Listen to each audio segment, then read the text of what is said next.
Hello, my silly little geese, and welcome to my YouTube channel. So, a little bit ago, I posted the first year of SwampClan, and y'all seem to really like it. So, here we are doing a year two. This will be the last year that I do for this clan, however, just because the last time I tried to access ClanGen online, it was not loading for like 2 days, and it really scared me. So when it finally loaded, I literally spent 4 hours going through a majority of SwampClan's year 2 because I didn't want ClanGen to crash or reset or something and then just lose my entire clan. I do plan to make a new clan on the ClanGen app in the future though. Um, so stay tuned for that, but yeah, this is gonna be the last of SwampClan. Sorry guys. Also, slight trigger warning, we will be talking about cat death in this video, unfortunately. I don't go into a lot of detail, but just so y'all know. Also, thank you guys so much for 700 subscribers. I literally looked the other day and I was like, excuse me? Is this real? So, thank you. Please stay tuned for the rest of my content because I really want to start like doing a lot more on YouTube. And I'm so glad that it's reaching an audience that is interested in what I'm doing over here. But with that all out of the way, here is year 2 of SwampClan. Okay, Sparkstar, you're going first, buddy. So this man, he did not have the best year. Sadly, there were a lot of casualties this year, so this causes Sparkstar to really start questioning his ability to lead his clan effectively.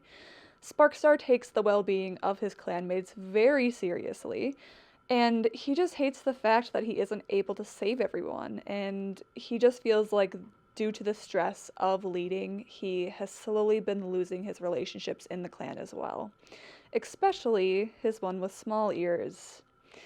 Needless to say, the man is a little depressed, and I feel bad for the guy. He's just trying to help his clan.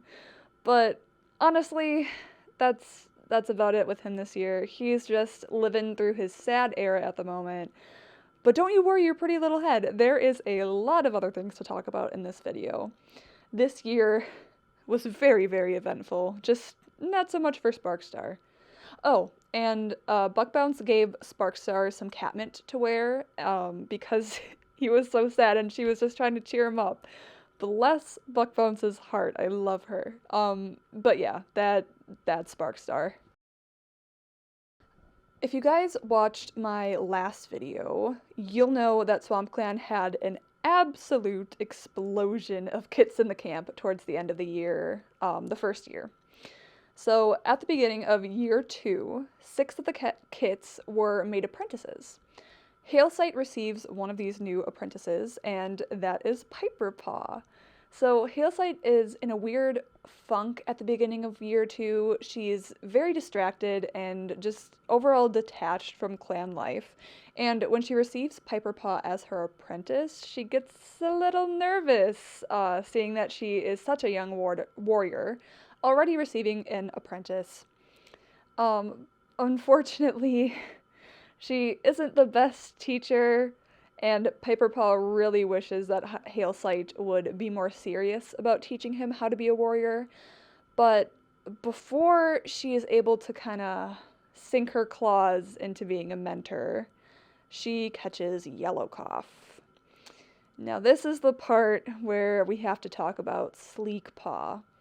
So like Piperpaw, Sleek Paw started her apprenticeship this year with her mentor being Small Ears.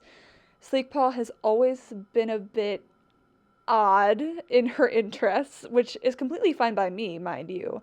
I like her weirdness. But one of these interests is collecting prey's bones out in the woods because she thinks that they're pretty. And I get that, because honestly, I'm the same way. But one of the bones she had picked up actually gave her Yellow Cough because it was from an infected mouse. Yikes. So Sleekpaw is the first one to get sick with Yellow Cough, and she spreads it to Hailsight, and even though Buckbounce tried her absolute best to save the two, she isn't super experienced yet in her medicine cat duties, so unfortunately, Hailsight and Sleekpaw are the first deaths of year 2 in SwampClan. Not gonna lie, almost cried when I saw that they died because they were both so young and I really, really liked both of them. It's just so sad. But yeah, here they are. At least they got to go to StarClan together. Okay, y'all. We're gonna talk about Small Ears and Caress Freckle next because, oh my god, the absolute drama with these two is insane. Okay, so I mentioned before that Piperpaw was Hailsight's apprentice, but now that she's gone, Piperpaw kind of needs a new mentor. So Small Ears is very insistent about taking over his apprenticeship, and this comes from a place of grief on his part. Both Hailsight and Sleekpaw were his apprentices, so now that they are gone, he feels like he needs to protect Piperpaw because he really feels like he failed in protecting Hailsight and Sleekpaw. This poor guy. So when Sparkstar brought up the matter of assigning Piperpaw a new mentor, Small Ears was very vocal about taking him under his wing. But Sparkstar determines that Small Ears needs time to grieve instead of jumping right into another mentorship. So, Sparkstar picks Cress Freckle to be Piperpaw's new mentor. Small Ears is very mad at Sparkstar and Cress Freckle for this, even though Cress Freckle literally did nothing. He didn't ask to be Piperpaw's mentor. He was just chosen for the role, you know? If you remember from the last video, Sleekpaw was actually one of Cress Freckle's 4 adopted kits, so after her death, he is grieving so heavily. He really hates the fact that Small Ears is being so petty about who takes on Piperpaw as an apprentice, and this leads to some bad blood going on between Cress Freckle and Small Ears. There are many days following the death of Sleekpaw where Small Ears and Cress Freckle get into arguments with each other, and it always starts with Piperpaw's apprenticeship, and then it usually spirals into a contest of which one grieves for Sleekpaw's death more than the other. So at this point, they hate each other, obviously. So, with that being said, you can imagine my surprise when I saw that in the very last moon of this year, the two of them actually became mates. Talk about an enemies to lovers relationship. Over the course of the year, and the longer time passed since Sleekpaw and Hailsight's death, both Cress Freckle and Small Ears are able to sit with their grief and realize that they are both taking their anger out on each other, and thankfully they both eventually apologize for their behavior. Actually, in the coming moons, they are able to bond over the grief they felt for the fallen apprentice, and they spend a lot of their free time between the clan duties sunbathing in camp and talking with one another.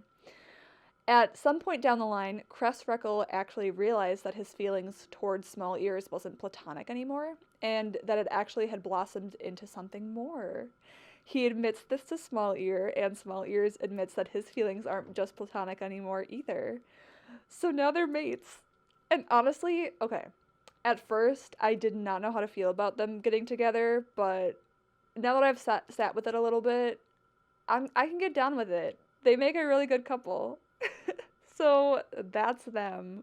Talk about a roller coaster. So, if you guys remember, Slowstone and Featherstone had this whole will they, won't they type of relationship last year because they both liked each other, but neither of them were willing to admit it to each other. And oh, it was so obvious that they had feelings for each other. Everyone in the clan could see it, and they weren't trying to hide their affection for one another, but they didn't communicate. They never said it to each other. It just is so angering. So at the start of this year, Slowstone and Featherstone are going on a lot of patrols with just the two of them.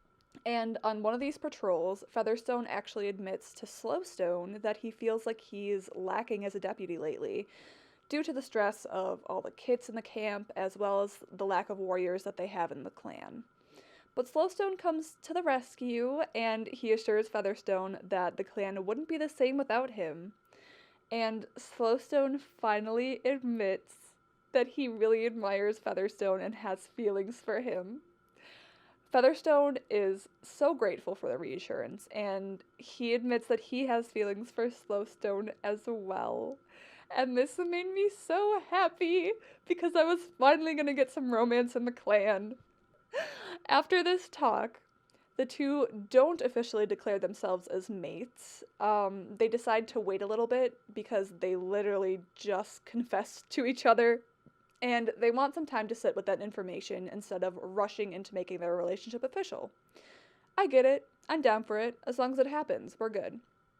So, after this whole little bonding moment, Featherstone and Slowstone go on a lot of patrols alone with each other.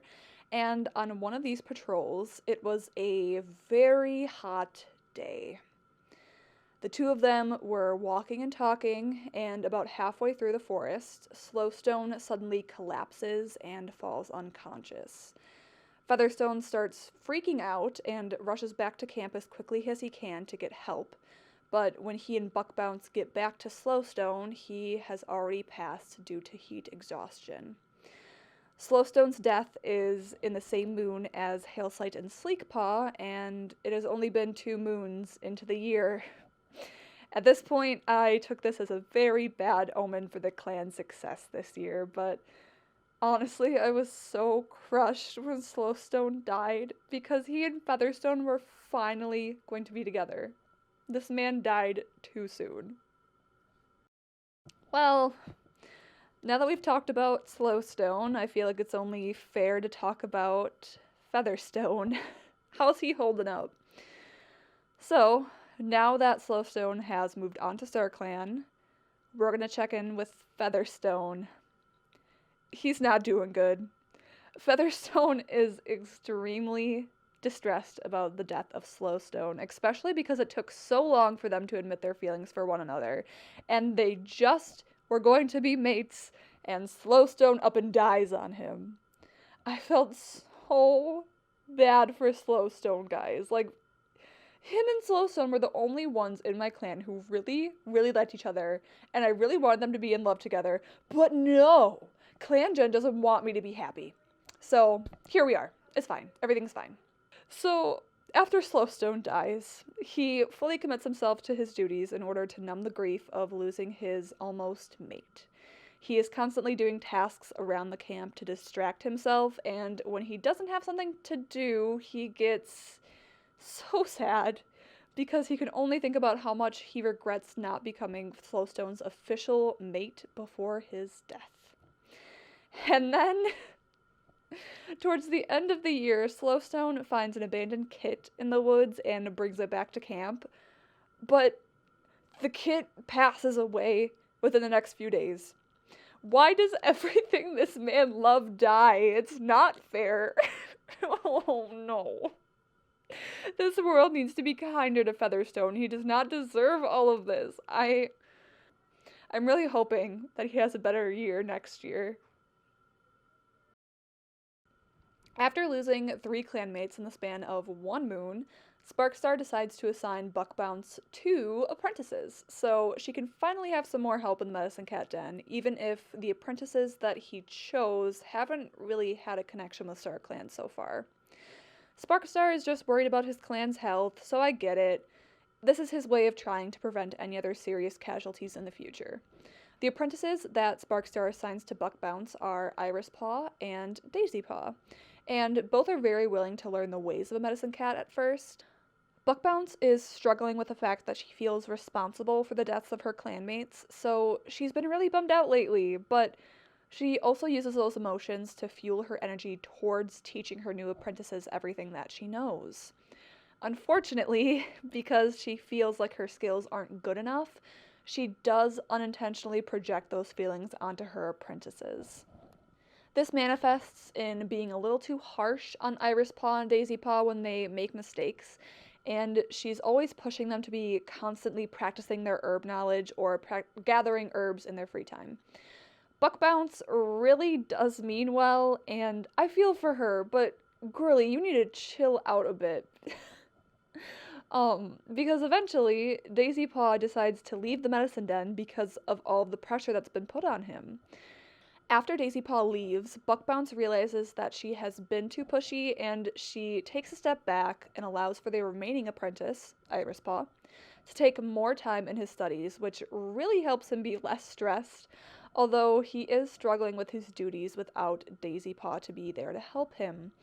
He is pretty bad at remembering which herbs are which, and there are a lot of times where he worries himself to the point where he gets stomach aches. This poor little guy. But towards the end of the year, he earns his warrior name, Iris Fall, and Buckbounce is really proud of his accomplishments, and he is really proud of himself. So these two end their year pretty happy overall. And I love that Buckbounce has a friend in the medicine cat den now. She has a little bit of company. So a cat that I haven't mentioned yet is Moth.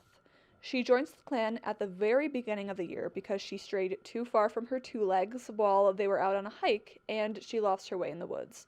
So she's staying with SwampClan for the time being, but this girl, she does not like clan life. She immediately has issue with the leadership of the clan, seeing as this is the time where three of the clanmates had died. So everyone wasn't really doing the greatest. She is very thankful for the food and shelter, but after 2 moons, she decides to leave in the middle of the night to find her way back home. But if you've been watching my speed paint, you'll notice that Moth took a few other cats with her. One of these cats is Pheasant Run. She was a former rogue who joined the clan last year to protect her kits, Cobra Paw and Piper Paw, but she is just really struggling with clan life. She just feels like she doesn't contribute enough to the clan and is letting everyone down. So, when 3 of her clanmates die, she realizes that even though she enjoys the safety of the clan, she misses being a rogue and living on her own more. So, Pheasant Run quickly convinces Moth to leave the clan with her, and she also convinces her son, Cobra Paw, to come along as well. The night that they are planning to leave, the 3 cats are in the clearing of the camp, about to depart, when Daisy Paw and Lilac Paw spot the cats and ask to join them. Daisy Paw hated the fact that he was forced to become a medicine cat, and he didn't like how pushy Buckbounce was, while Lilac Paw was still mourning the death of his adoptive dad, Slowstone, and he just wanted to get away from the clan life for a while. So, Pheasant Run, Moth, and Cobra Paw allow them to join them, and the 5 cats slip out of camp without a trace.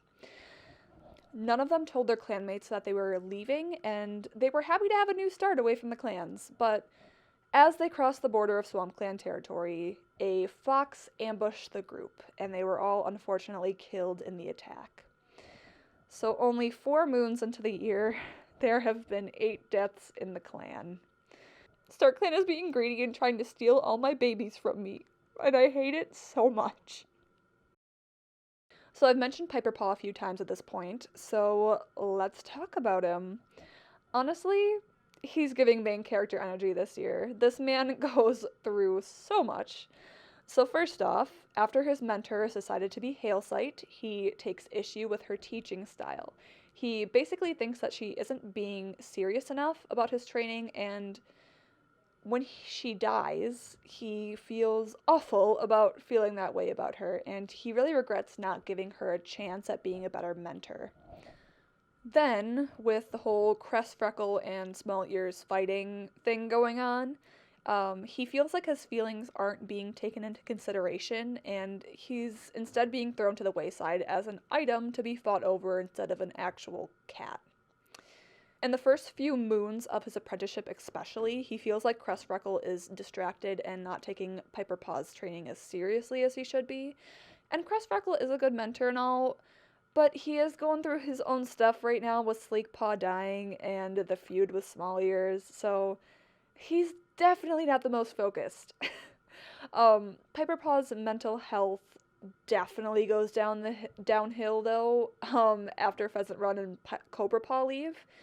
I'm not sure if I mentioned this before, but Piper Paw is also one of Pheasant Run's kits, and the fact that his only family in the clan left without telling him makes him so resentful. At this point, I felt so bad for this poor little guy. He did not ask for any of this to happen to him, and everything is just going so wrong. So after the disappearance of his family, Piperpaw fully devotes himself to the clan and takes his training into his own paws. He is often practicing hunting and fighting moves on his own when Freckle is too busy to teach him, and he goes around camp boasting about how loyal and devoted he is to the clan, and his hard work pays off when he earns his warrior name, Piper Bite.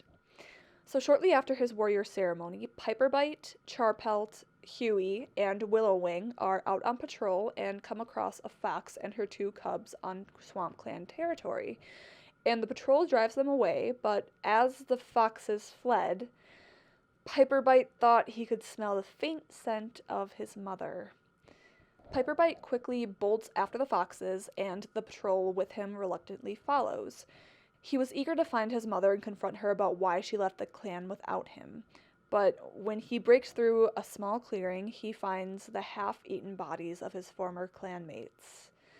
The patrol can infer that foxes had killed them, and Piperbite feels awful for how angry he was at his family. The patrol heads back to camp and reports to Sparkstar about what had happened. And at least SwampClan knows what happened to their clanmates now, but like, Jesus Christ. Piperbite has been through such a rough year, dude. So much trauma at such a young age. Okay. I don't know about you guys, but I think I need a break from the depressing stuff going on in the clan for a little bit. So we're gonna talk about Huey and Adpa.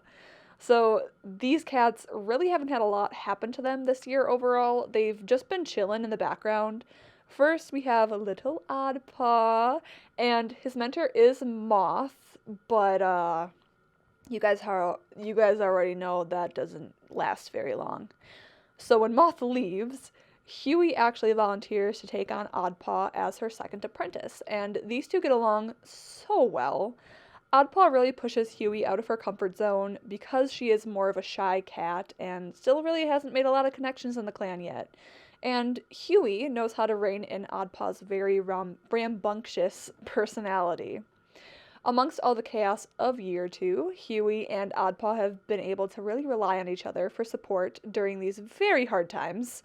And because of this, they are still able to have fun with each other. In fact, on a patrol, Adpa actually gets distracted and starts splashing in a pond. And when Huey found him, she joined in.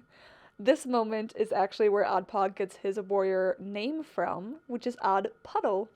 These two are so wholesome together, and they are living their best lives, even though their clan is crumbling and burning in the background. And I love them for that. Alrighty, time to check in with our elders. So, Cedar Jump and Broccoli are still alive, thanks to our clan. I was getting so worried about them because there was one moon where both of them were expressing how grateful they were to have lived for so long, and with the way that the rest of this year was turning out, I took that as a bad omen. But thankfully, they both made it to the end of Year 2. Happy news! But thankfully, they both made it to the end of Year 2. After her clanmate's death, Broccoli is doing her darndest to make her clanmates smile and keep everyone's spirits up during this very hard time.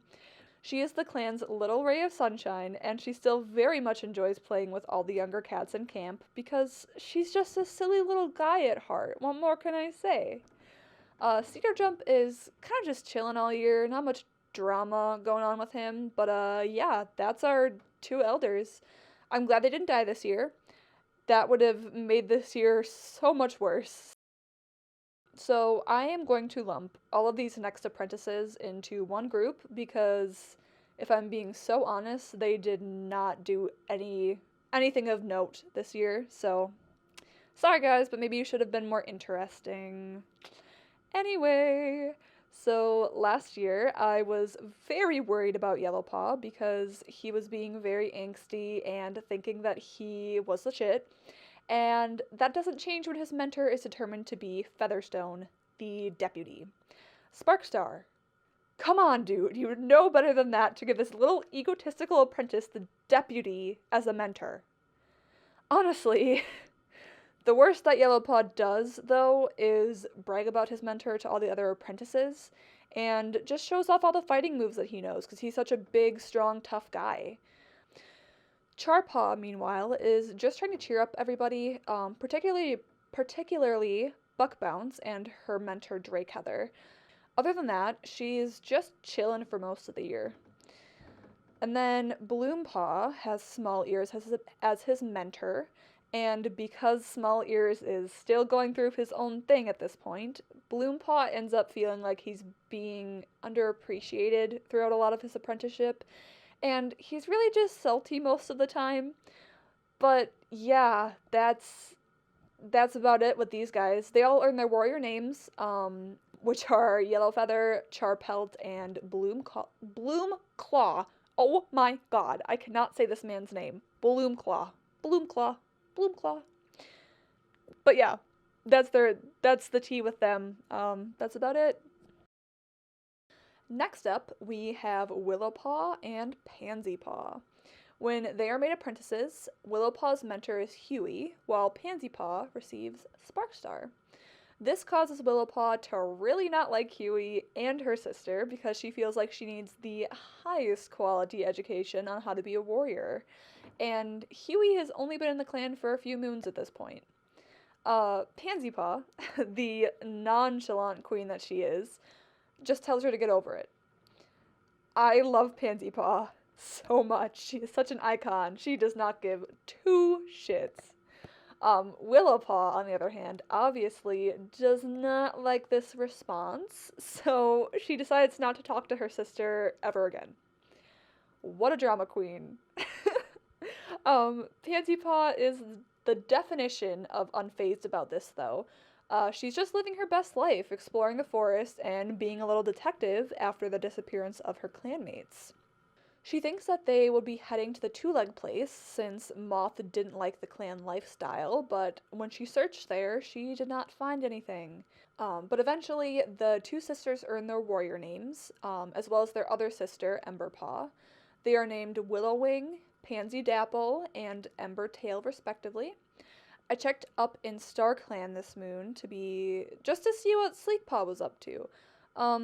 And she was really sad that she wasn't able to earn her warrior name with the rest of her sisters.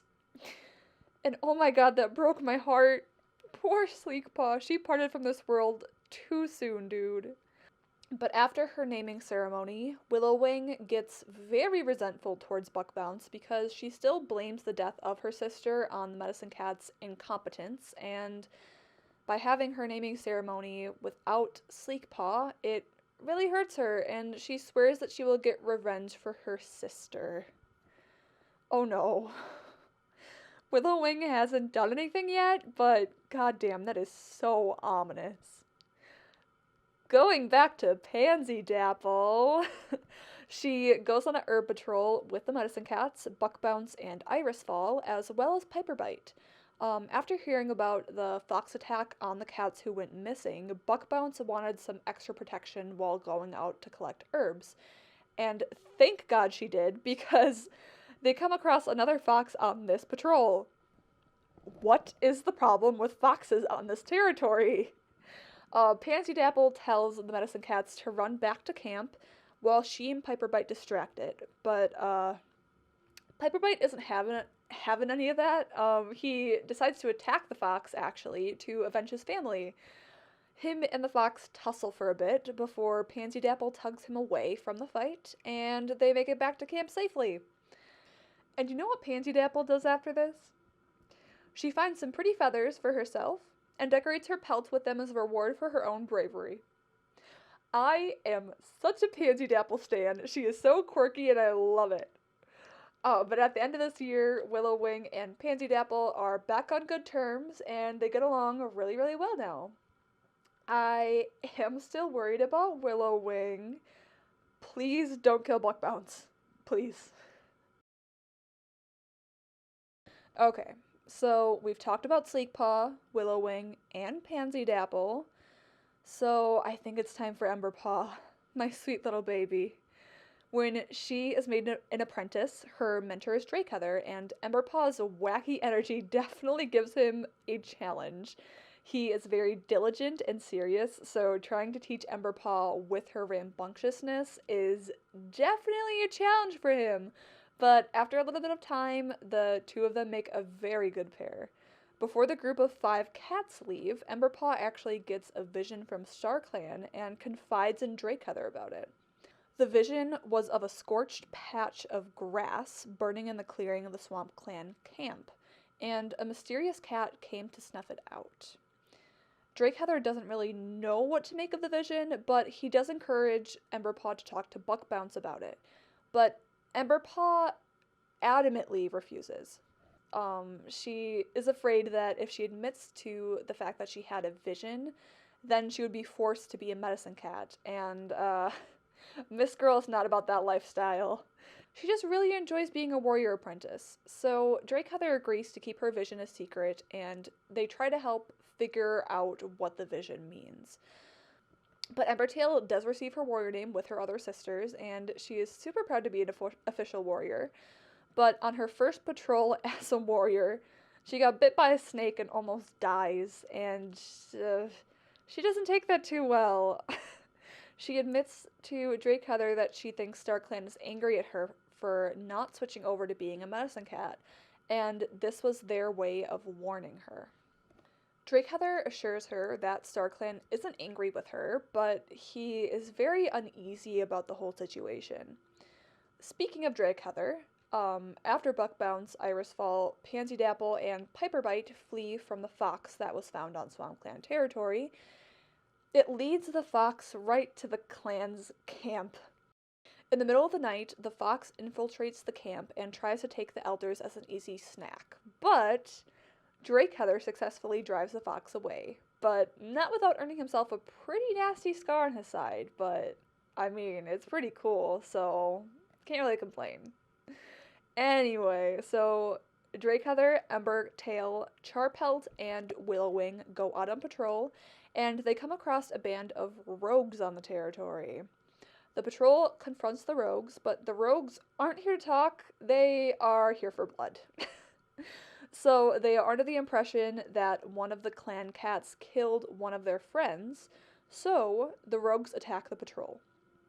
Drakeheather realizes that there is no way that they can get her back to camp in time to save her, so he, Charpelt, and Willowwing gather around Embertail, so at least she can pass on to StarClan with her clanmates surrounding her. While she is slowly losing her strength, she tells Drakeheather that this is the punishment that she was waiting for. She finally understood her vision from StarClan. It was foretelling her own death. With a final breath, she lies still. Drakeheather does not take Embertail's death very well, and he finally shares Embertail's vision with Buckbounce. Buckbounce is not convinced that the vision was about Embertail's death, so she and Drakeheather agree to keep their eyes and ears out for anything that could relate to the vision in the coming moons. It breaks my heart that Embertail died believing that she was being punished. My baby. No.